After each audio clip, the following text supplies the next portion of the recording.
내가 먼저 인사를 하고. 네, 안녕하십니까. 국민의 동학민족 통일의 대표로 있는 노태구라고 합니다. 오늘 그 동민의 그 원래 발표를 두고 오늘 네 번째, 지금 이제 원래 발표인데 그 오늘 최길순 교수님이 그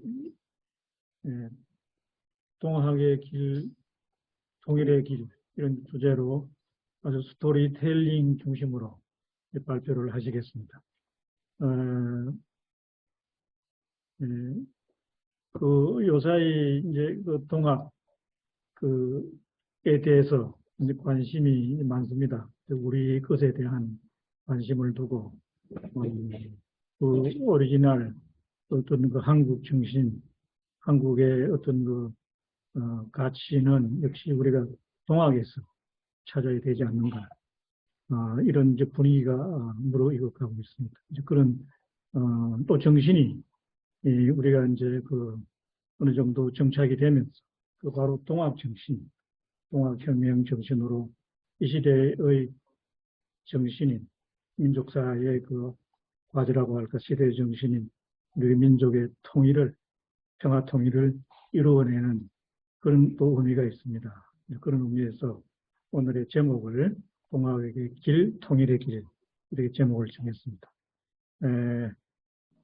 뭐 혹자는 좀 많은 이 좋은 강의를 두고 좀 청중들이 많이 나와야 되는데 그거는 코로나 이전에 아무튼 코로나가 여러 가지 문제, 세미나라든지 우리 이런 그 학술 이런 그 발표 방식도 많이 바꿨다고 생각합니다. 오히려 대학에도 보면 초창기는 비대면 강의를 두고 좀 불만이 있었는데 오히려 학생들도 그 줌 강의가 아주 편리하다고 하는 겁니다. 자기들이 편리할 때 그 녹화된 자료를 또 볼 수도 있고 그래서 오늘 우리 이제 그 동영상을 녹화해서 비록 좀 또 이 평일이라 또 다 시간에 다 직경이 있고 바쁘기도 해서 좀 뭐 비대면 강의가 이렇게 오히려 그 장점을 살려서 그 오히려 그 효과 있는 이제 문제는 강의의 질 내용이 중요하지 그 내용이 훌륭하고 참 뜻이 있으면 더 오히려 준 강의가 숫자 관계없이 더 의미가 있다 이런 생각이 듭니다. 자 그러면 선생님 부탁드립니다. 예. 회장님께서 강의 질이 문제라고 말씀하시는 거 보니까 부담이 됩니다. 우선 이 동학으로 가는 길, 통일로 가는 길, 스토리텔링으로 만나는 전국 동학 농민혁명 사적지라고 이렇게 제목을 붙였습니다. 사실은 어떤 의미로 보면 그 사적지가 이렇게 정해져 있는 공간으로서 이해하기 쉬운데 그 공간은 사실 이 역사, 이야기와 만남으로 해서 그것이 생명력 있게 살아나는 역사가 됩니다. 따라서 사적지는 스토리를 끌어안고 있는 기본적으로 가지고 있는 이야기라는 점에서 이렇게 스토리텔링으로 만나는 전국 동학농민혁명 사적지라고 그렇게 정했습니다. 자, 우선 저는 강연 내용을 이렇게 정했습니다. 서론, 본론, 결론에서 본론은 주로 새로 쓰는 동학기행 1, 2, 3권에 대한 사적지가 629 군데가 됩니다. 그래서 사적을 일일이 629 장소를 다 돌아볼 수는 없고 스토리텔링을 중심으로 해서 살펴보는 그런 시간이 되겠고 결론은 바로 우리가 이러한 사적지를 어떻게 두고 있는 공간, 멈춰 있는 공간을 살아있는 공간으로 활용하는가에 대한 문제를 살펴보는, 그래서 여기에는 책이 동학기행 1, 2, 3권 그리고 관덕정의 봄이라고 하는 새로 준비되고 있는, 준비가 다 된 책입니다. 이 관덕정의 봄은 앞에서 말씀드렸던 이 동학사적의 그 스토리텔링을 중심으로 해서 소설화한 그런 내용이고요. 이미 이 관덕정에 보면 신인간이라고 하는 잡지에서 한 3년여 동안 연재되어서 알고 있는 독자들도 많이 있습니다. 그래서 제가 이 책 광고를 하는 것이 아니라 새로 쓰는 동학기행을 통한 동학사적, 그리고 이것의 이 소설화 혹은 스토리텔링화된 관덕정의 봄을 소개하는 그런 순서로 진행을 하겠습니다. 서론입니다. 동학은 분명히 민족 종교로서 민족 고유 숨결로 형성되고 자주적인 바탕에서 정리된 민족 이념의 종교로 통일 이념의 바탕이 되어야 한다는 뜻에서 이 사적지가 우리 동학민족 통일회의 그 이념을 실천하는 그 방법 중에 하나라고 봤습니다. 동학사적은 전국 곳곳에 산재되어 있고 629군데라고 그랬습니다. 피와 살이 묻힌 산화, 조상의 숨결이 배어 있고 열망이 살아 숨쉬고 있는 그런 곳입니다. 예컨대 보은 장례리 보은치회를 보면 조선 팔도에서 사람이 하늘 아래서 개벽된 세상을 열망했습니다. 여기에는 충청도도, 황해도도, 함경도도, 경상도, 전라도 지역색이 없는, 이념도 없는 오직 하나, 사람이 하늘과 같은 위대한 존재라는 그러한 이 개벽을 선언한 그런 대회가 됩니다. 또 하나의 예를 들자면 순천 여수 광양을 중심으로 활동한 영호 대접주 김인배라는 대접주는 경상 전라 지역을 넘나들면서 활동을 했습니다. 통일이란 바로 이런 지역과 이념의 갈등을 풀어나가는 길 위에 존재한다. 여러분들 알게 모르게 우리 의식의 지역색이나 혹은 이념이나의 문제가 있다면 바로 이 시점을 기준으로 그것을 없애는 것이 바로 통일의 길로 가는 길이 아닌가 그렇게 생각합니다. 자, 동학기행의 1권에서는 강원도와 충청북도와 충청남도, 서울, 경기 이렇게 4지역 158장소를 모았습니다. 자, 강원도는 1864년 3월 동학의 창도주 최재우가 순도했을 때 이경화가 영월 소밀원으로 기양함으로써 강원도에 뿌리를 내리기 시작했습니다. 특히 강원도는 최시영의 첫 도피처이자 포교지여서 동학교세가 산악을 중심으로 형성되었다가 평야지대로 나아가는 그런 세를 형성했습니다. 그 산속에서 그 인제 갑둔이라는 곳에서 동학의 경전, 동경대전을 최초로 간행해서 포교를 준비한 곳으로 보면 되겠습니다. 1893년 3월에 보은치회는 800여 명의 강원도 동학교도가 참가한 기록이 있습니다.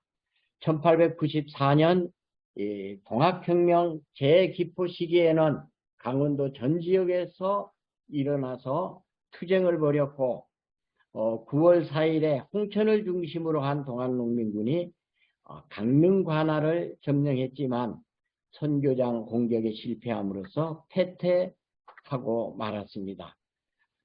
그 뒤부터는 어느 지역과 마찬가지로 10월 22일에는 풍암리 자작곡의 전투에서 800여 명의 동학농민군이 희생된 그런 역사적인 기록을 가지고 있고, 자, 여기에는 나와 있지 않지만 바로 풍암리 전투 뒤에는 민보군과 지방군의 대대적인 토벌 작전이 있었다는 것으로 연결이 됩니다. 자, 강원도 지역별 동학 사적지입니다. 고성 왕곡마을에는 동학의 기운이 내린 곳인데 여기에 스토리텔링으로 만나볼 만한 것이 있습니다. 바로 이 왕곡마을에는 앞에서 말씀드렸던 강릉 관할을 점령했다가 패퇴한 동학농민군이 돈포다리를 가지고 와서 오줌통에다가 그것을 빠뜨렸습니다. 그리고 돌아가면서 우리가 올 때까지 이 역전이 있었으면 좋겠다. 그러나 그 동학농민군은 단 한 사람도 살아 돌아오지 못했다고 합니다. 그래서 이 왕곡마을에는 뒷날 동학의 빛이라고 하는 그야말로 이 탑을 마련하는데 그때 오줌통에 든 돈을 바탕으로 해서 불을 일군 함씨라고 하는 가문에서 땅과 기념비를 세웠다고 합니다.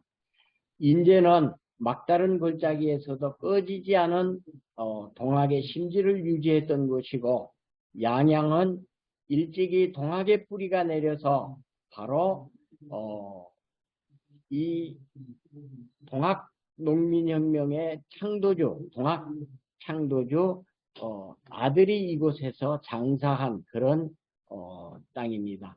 홍천은 풍암리 자작전투가 있었던 곳이고, 강릉은 바로 일장 춘문과 같았던 동학세상으로 그야말로 동학농민군이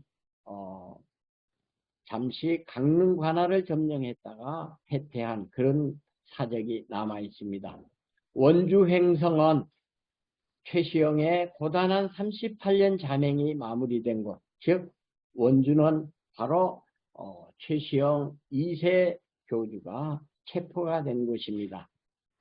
영월엔 앞에서 말씀드렸던 창도 초기에 이경화라고 하는 접주가 귀양을 옴으로써 포교가 시작된 곳입니다.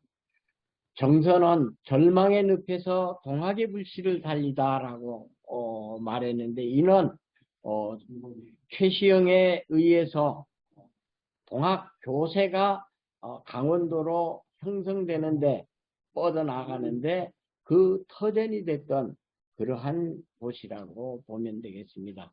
그리고 또 한 가지는 바로 이 성두한의 피체지인데, 동학하는 사람들이 성두한의 존재에 대해서 잠시 의아해야 합니다. 전봉준, 김덕명, 손화중, 최경선과 함께 다른 두령들은 전부 전라도 사람들이어서 이 성두한을 이름을 적어놓고 거기에 바로 열고 바로 충청도라고 써놨습니다. 그런데 이 성두한이라는 사람은 바로 충청도 청풍 출신으로 그 아버지가 수운 최재우로부터 동학을 이어받아서 바로 성두한이 투쟁할 때 이 장자봉에서 그 투쟁을 이어진 것이고, 바로 성두한의 아들은 바로 아버지와 함께 3대가 멸하는 그런 비극을 맞이한 충청도 청풍의 동학 지도자라는 것, 이따가 충청도 편에서 다시 한번 보게 됐습니다. 자, 시간이 좀 급한데요. 이 강원도 지역 그 스토리텔링을 먼저 살펴보도록 하겠습니다. 강릉은 이 대적주 차기석이 이끄는 동학농민군이 관할을 점령하고 풍암리 자작전투에서 전투를 치르고 곳곳에서 유격전을 펼쳤지만 지리멸렬하게 흩어진 그런 곳입니다. 결국 11월 22일 박학교와 차기석은 강릉 교장에서 교장이라고 하는 것은 바로 관군이 훈련하던 곳입니다. 여기에서 효수가 되어서 마무리됐습니다. 앞에서 강원도 고성의 왕실마을의 특이한 비를 앞에서 설명한 바 있죠.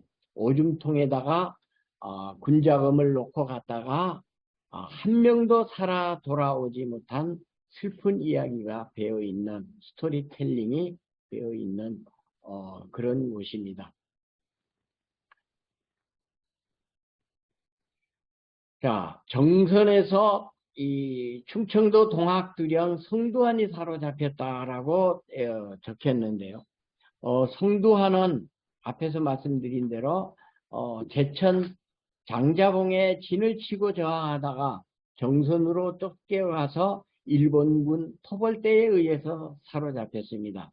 특이하게 1895년 김덕명과 함께 같은 육형을 당했는데 그 육형이라고 하는 것은 단순한 교형보다 훨씬 더 엄벌에 속한다고 합니다. 예컨대 전봉준, 최경선, 손화중은 그야말로 교형에 처해졌지만 성두환과 김덕명은 그야말로 이 교형보다 더 참혹한 육형을 당했다고 하는 그 기록이 있습니다. 육형이라고 하는 것에 대해서 구체적으로 설명하기에는 너무 끔찍해서 여기서 설명드리기는 참 어려울 것 같은데요. 그만큼 김덕명과 성두환이라는 동학두령은 어떤 두령보다 훨씬 더 극렬한 투쟁을 벌였다는 것으로 그것이 정리될 수 있겠습니다. 자, 충청북도입니다. 충청북도는 최시영에 의해서 영남 영동 지방을 연결해주는 즉 소백산맥에 의지해서 단양 괴산 지역을 중심으로 해서 동학이 퍼져 나아가서 서울 경기 그리고 황해도 전라도 쪽으로 퍼져 나아가게 되는 그런 이 교두보 역할을 한 것이다. 그래서 이 충청북도는 보은치회와 광화문 복합상소의 중심 역할을 했다는 것이 그 동학사적으로 특징입니다. 여기서 보은치회는 보은장례리라고 하는 것이고 광화문 복합상소는 서울에 있는 광화문 복합상소지만 이 광화문 복합상소를 위한 준비가 청주 신송리에서 철저하게 준비되어 올라왔다는 것입니다. 1894년 3월 이 전라도 무장에서 동학교도가 기포하자 충청도에서는 괴산 연풍 그리고 충주 신당리 앞에서 말했던 이 신당리는 성두환의 그 장자봉 투쟁했던 그 장자봉과 아주 가까운 그런 곳입니다. 문의와 회인과 이 장내리 옆에 붙어 있는 청산 작은 뱀골에서 또 금산, 진산, 진잠, 해덕, 홍주 등지에서도 기포한 것으로 알려졌습니다. 9월 18일 재기포령이 떨어지자 경기 충청 강원 이 경상 이 수만 명의 이 동학농민군이 보은 장내리 대도소에 집결을 해서 전봉준 호남군과 합류하기 위해서 논산으로 이동을 합니다. 논산으로 이동해서 공주성 전투를 치르고 공주성 전투에서 패하자 전라도까지 피신했다가 올라온 북적 동학농민군은 보은 북실에서 민보군과 일본군에게 2,200명이 학살된 그런 비참한 땅이 되겠습니다. 그러고 보면 충청북도 보은이라고 하는 곳은 장내리라고 하는 장내추회가 있는 곳인가 하면 바로 최종 북실에서 2,700명, 2,200명이 학살되는 그런 비극의 땅으로 이해를 하시면 되겠습니다. 보은 이 북실에서 이 일본군에 의해서 학살된 사실에 대해서 최근에 일본의 학자가 와서 발표를 했습니다. 그런데 이 한국인들은 그렇게 이해를 했습니다. 그 사실이 새로운 것처럼 전혀 새로운 것이 아니라 우리 역사 기록에 우리 역사학자들에 의해서 이미 다 규명이 된 사실인데 동학 역사 공부를 하시지 않은 분들이 바로 그런 말씀들을 하십니다. 이미 동학농민혁명사에 대한 연구는 우리 학자들에 의해서 많이 알려졌지만 우리가 공부를 하지 않는 거다. 이렇게 이런 일면으로도 생각해 볼 필요가 있겠습니다. 충청북도 지역별 스토리텔링에서 앞에서 설명했던 성두환의 이 판결문에 의한 이 내용만 나왔을 때는요. 제가 사실은 이 동학 35년 연구를 했다고 했는데 실은 성두환의 행적을 찾기 위해서 보낸 시간이 한 10여 년이 넘습니다. 그런데 이 성두환의 기록이 바로 갑오군정실록이 번역되고 공개되면서 사실은 이것들이 제대로 알려졌는데 바로 여기에 3대가 처형된 그런 이 비극적인 기록이 갑오군정실록에 잘 기록되어 있습니다. 그런데 이러한 성두환의 기록 일부가 제가 찾아낸 부분 중에 하나인데요. 바로 이면제의 일기라고 하는 거기에 성두환의 행적이 먼저 공개가 됐습니다. 첫째는 월악산 아래에 있는 그 월악궁토 기록이 잘 나와 있습니다.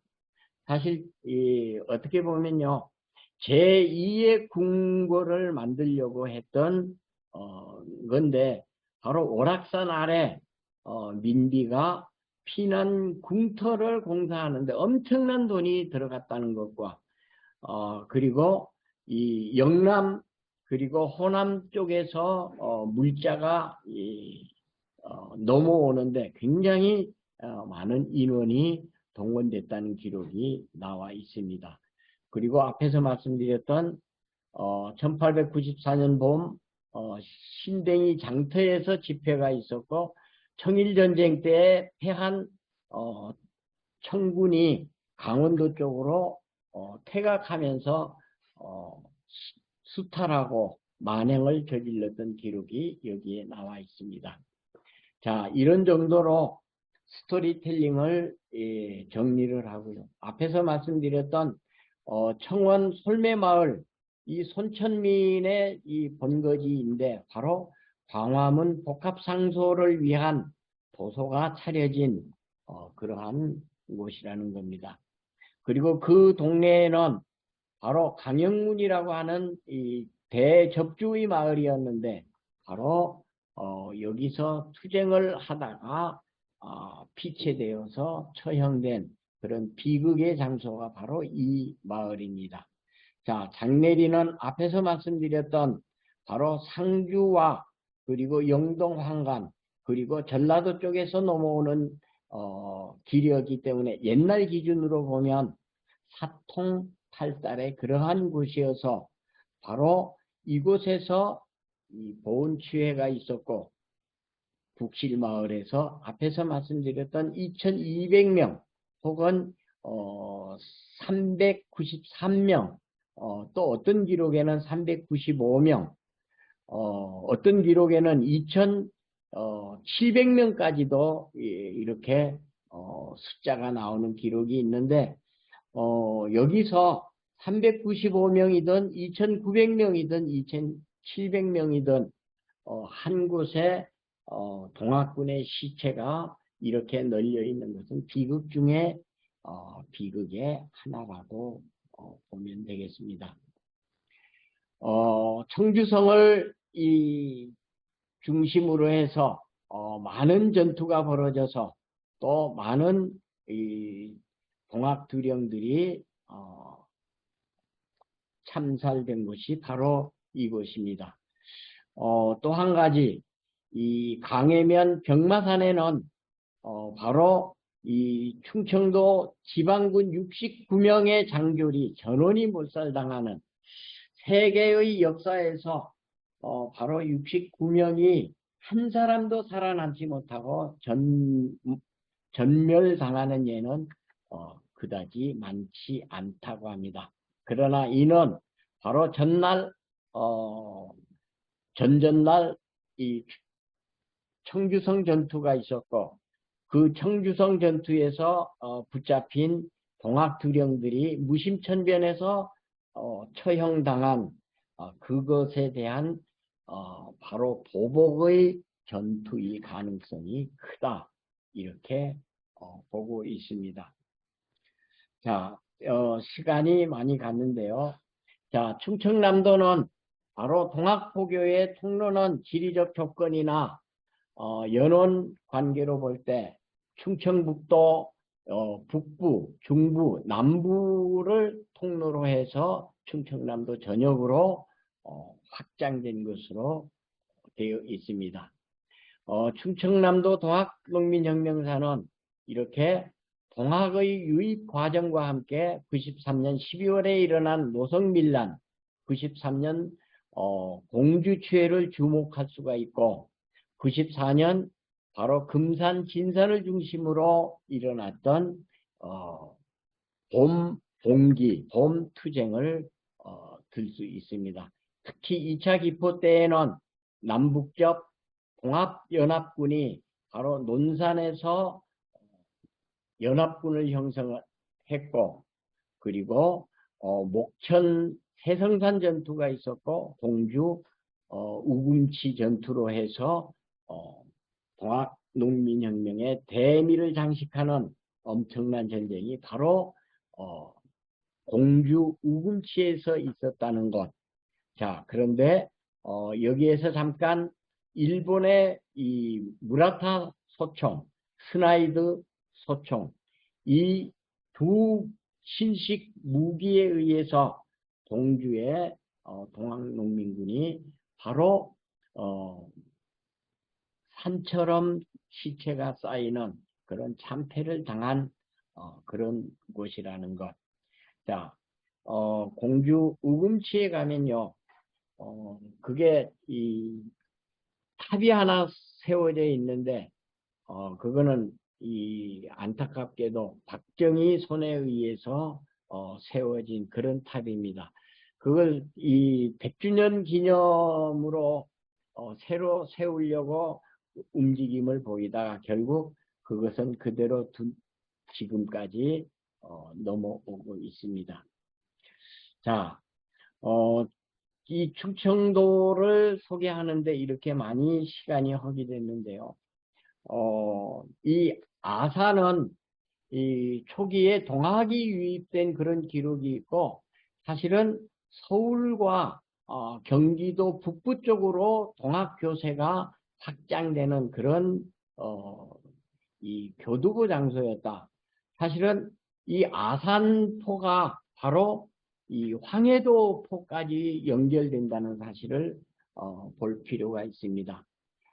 천안 목천에서는 동경대전을 간행한 그런 곳이고 또 새성산 전투가 있었던 곳이고, 자, 예산은 내포동학 농민혁명 그러니까 이 4대 교주가 활동했던 그런 곳입니다. 당진에서는 승전국 전투가 있는데요. 일본군을 상대로 해서 최초로 일본군을 쓰러뜨린 곳이 바로 승전국 전투입니다. 홍성 전투는 대신 패한 전투가 되죠. 그러니까 예산에서 승리하고 승전국에서 승리한 것을 고스란히 뺏긴 것이 바로 홍성 전투가 됩니다. 여기에서 잠깐 한 가지 문제가 있습니다. 홍성에서 벌어진 이 전투가 바로 그 시신을 모아서 700의 총이라고 만들어 놨습니다. 그런데 이를 의병총이라고 이름을 붙여놨는데 바로 이는 동학군의 그 무덤이다. 이는 널리 알려졌지만 역사학계는 바로 이것을 바로잡는 데는 더딘 움직임을 보이고 있습니다. 자, 서산 태안을 중심으로 한 동학농민군의 투쟁, 그야말로 서산 군수와 태안 군수가 한날 한시에 동학군에 의해서 참살되는 그러한 땅입니다. 지금 태안에는 이 동학 농민혁명 기념관이 세워진, 충청도 유일하게 세워진 것이 바로 태안입니다. 이 태안에 동학농민혁명 기념관이 세워진 것은 바로 문영식 명예관장에 의해서 세워졌다고 해도 좋을 만큼 열성으로 그 세우기 위해서, 이 기념관을 세우기 위해 백방 노력한 그 덕분입니다. 공주성 전투가 있었고, 그리고 회덕 진자만 초기부터 봉기를 했었고요. 자, 금산은 바로 충청 전라도를 잇는 투쟁의 연결고리가 됐다. 논산은 앞에서 말한 동학연합군이 집결한 장소가 되고, 그리고 한산은 건지산성에서 전투를 벌였으며, 부연은 일찌감치 동학 집강소가 설치된 지역입니다. 서천은 충청 전라 지역 동학농민군이 활동한 그런 기록이 나와 있습니다. 우리가 이 충청남도 이 스토리텔링은 미처 보기 어려운데요. 시간 관계상 이 금산 지역의 동학사적은 사실은 이 전라도 동학농민군에 의해서 벌어진 것이 아니고요. 사실은 이 금산 동학투쟁은 이 3월 8일이라고 그러면 사실은 이 전라도 그 고창 봉기보다 훨씬 빠릅니다. 그러면 전라도에서 먼저 일어난 것이 아니라 충청도에서, 금산에서 먼저 일어났다. 이게 바로 이 효영삼 선생님께서 이 정확한 그 역사적 기록을 해명해 놓고 돌아가셨는데요. 바로 그 뒤에 사학자들은 이것에 대해서 더 진전을 시키지 못하고 있습니다.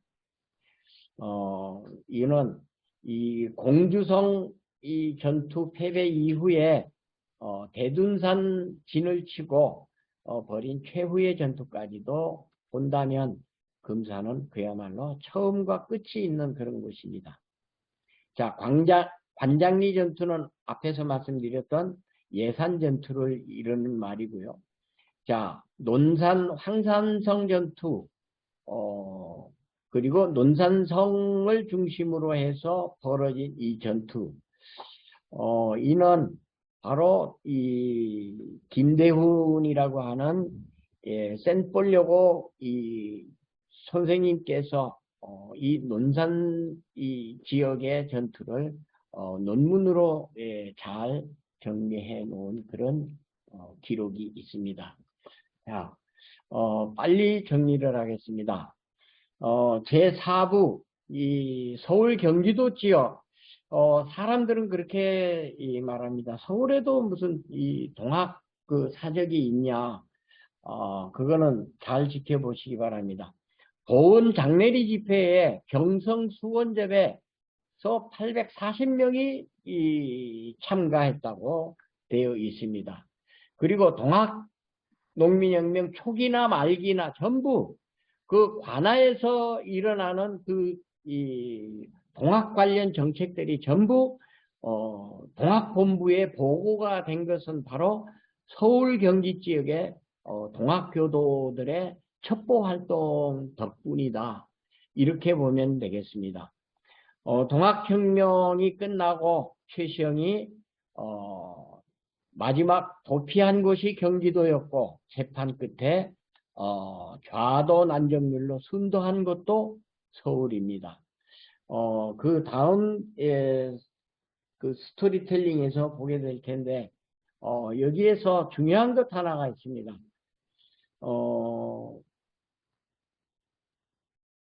이겁니다. 이 1894년 동학혁명 시기인 이 6월, 7월에 이 23명의 교도가 바로 이 서울을 침략해서 바로 정권을 세우겠다. 바로 경성 습탈 사건이죠. 23명이 정확하게 재판을 받았고 왕조실록에 수차례 이게 언급이 되어 있습니다. 그런데 맨 위에 이준용이라고 하는 대원군의 손자가 문제가 됐습니다. 왕의 후손을 죽이는 데에는 굉장히 어려움이 있었어요. 그래서 이 23명은 전부 엄벌 받는 중에 이준용이라고 하는 사람은 바로 대원군의 입김으로 해서 사형에 처해지지 않습니다. 그리고 조금 더 진전시킨다면 바로 이준용은 친일파로 활동하다가 세상을 뜬 것으로 그렇게 되어 있습니다.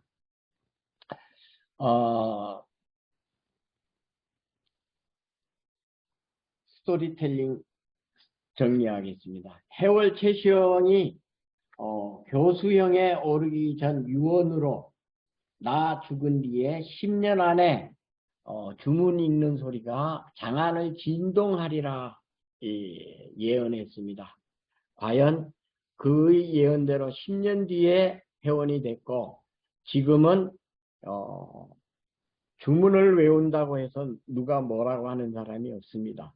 주문이 진동하고 있지만 장안을 진동하고 있지만 천두교가 바로 어떤 역할을 하고 있는지 잠깐 돌아보는 그런 시간이 됐으면 좋겠습니다. 서울, 경기, 그리고 충청도, 강원도 시간이 쫓겨서 급히 진행을 했는데 바로 이 경상북도와 경상남도 북한 지역은 한 5분 정도 쉬었다가 진행하도록 하겠습니다. 1부 순서 여기까지입니다. 2부에서 뵙겠습니다.